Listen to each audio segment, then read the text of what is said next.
Hello GUI Game Masters. In this tutorial we're going to cover the Pyramid of Norcrius Part 3, Pyramid of the Undead. This scenario is going to be a dungeon crawl. Parts 1 and 2 have a lot of roleplay in them, but this is just straight 4 hours dungeon crawl. Get through this thing within 4 hours. So the hardest part of doing this is moving through it fast enough. And one thing that you can do to help yourself is get an initiative system, do something that makes this go quickly. Also let your players know that when it comes to their turn, they have to know what they're going to do, or you're going to keep moving, because you will not get through this if you're not moving through it quickly.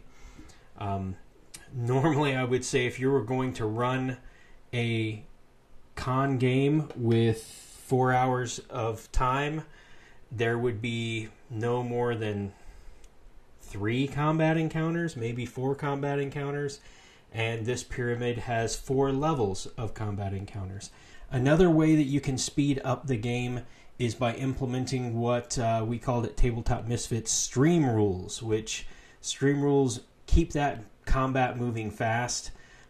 Basically how it works is if a player misses, they get a +5 on their next roll. If they miss a second time, even with a +5, they crit on their next roll. That will keep combat moving fast. Now, you also, as the game master, can employ that same rule. So if you're using a big baddie and they miss, the next time add a +5, next time add a crit. If, like in this very starting one, the party is way outnumbered, as the GM, don't use those rules. Let them use them, but they're way outnumbered, so you can miss a lot. Okay, so let's dive in. The first encounter is the outside of the pyramid, as you see here. There is a necromancer who flies around as well. This is all about moving up the pyramid. You're not going to roll to hit for every single skeleton, zombie, whatever is crawling on the outside of this thing. At the beginning of their turn, you'll use the necromancer as normal, and then just make every character make a reflex save and do damage to them as they're being attacked by the mobs of skeletons and whatnot. Characters, it takes 15 feet of movement to move up a level, and so it should take 3 to 4 rounds for them to move all the way to the top and get inside. If they want to stay and fight all the skeletons, let them know there is a unlimited supply of them. They should probably just fight their way through them, get into the thing, maybe take out the necromancer Tarnian. If not, he will fly inside and join the first encounter inside. So that's the external part. Inside, once they get inside, and you'll notice I have this little miniature with a lantern that will represent the party during all of this. As they drop down the chute from the top of the pyramid up here, they will find themselves in this tiny little room, and there is a puzzle that needs to be solved to open this door up. The puzzle pieces you'll give out to the party. In the meantime, there might be skeletons falling down from above, tumbling into this space and doing damage to them as they try to solve the puzzle. Then in that first room, there will be these winged aberrations that will fly down and attack and fly away. If the necromancer outside has not been defeated, then the necromancer will join in this fight. A little thing of note, you'll notice that this piece swaps out and gets moved over here, and then the extra piece that's just sitting inside once you set it up moves here. We have a different setup video that tells you how to set all of this up, so watch that if you need to build it, but this is one of those things that when it's set up, it should have these swappable pieces so that this opens up.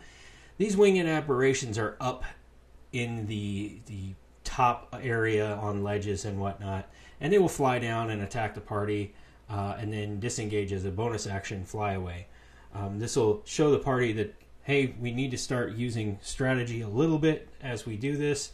So encourage them to hold their action until something flies down and then hit it.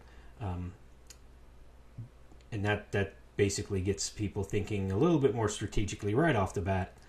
That's the first encounter. Then they will find the stairs down. Here we go. So this is the after. They'll find the stairs down over here and gets us to the next level, which is the Rotting Giant encounter. Pretty straightforward. This guy has an AoE, or not an AoE, but a aura of sickness. Try and close fast, do a lot of damage, and see what happens. I haven't had this encounter last very long, usually no more than 2 rounds, because it's a single encounter against usually a group of 6.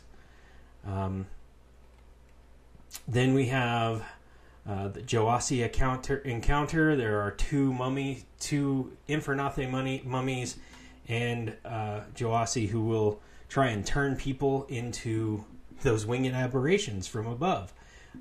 Hopefully you get that off. That's always pretty fun when you can turn a party member into a winged aberration and make them fight the other party members.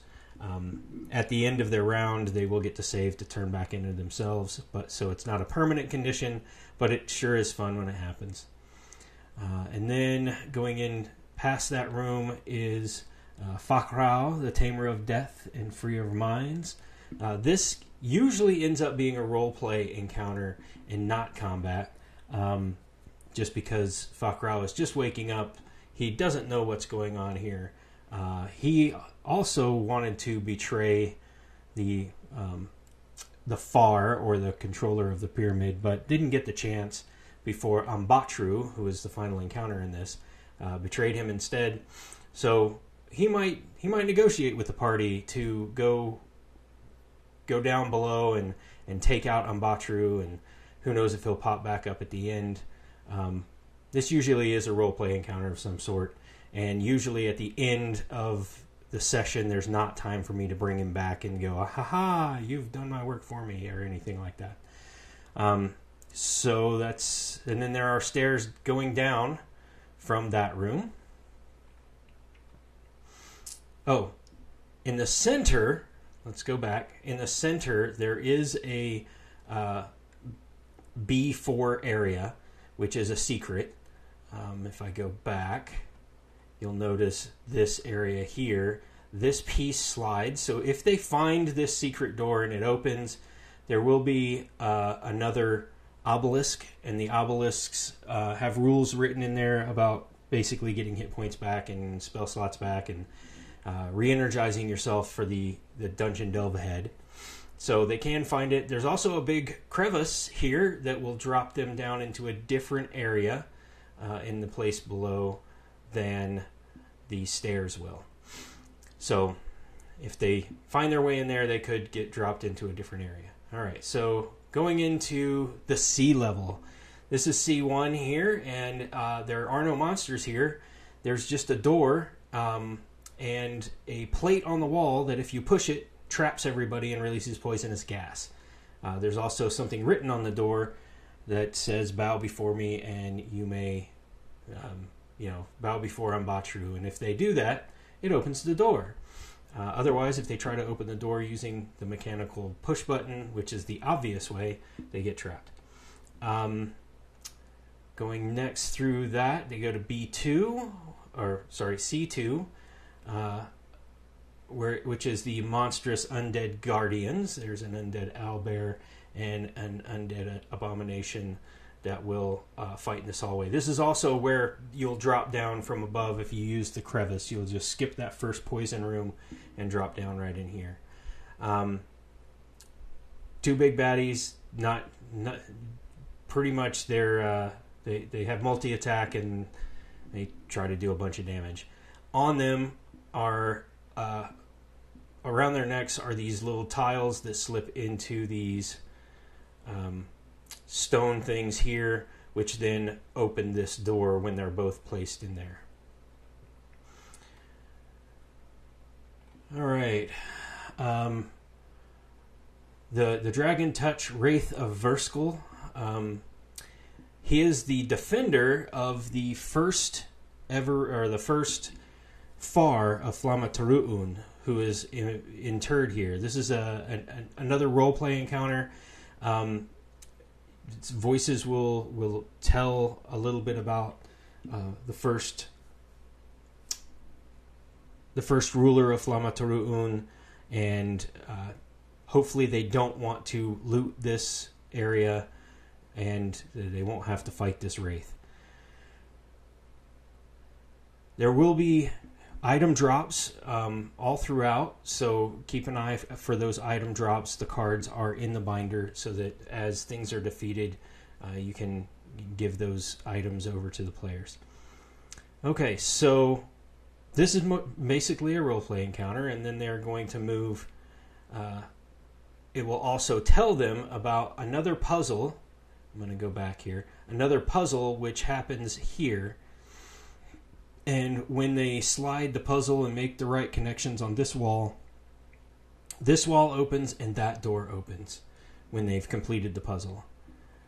So this area is the Hall of Ghost. It's another roleplay encounter, and this one is sort of like, I mean, it can be combat if they want to fight these ghosts, but I wouldn't, I would not think that would go their way.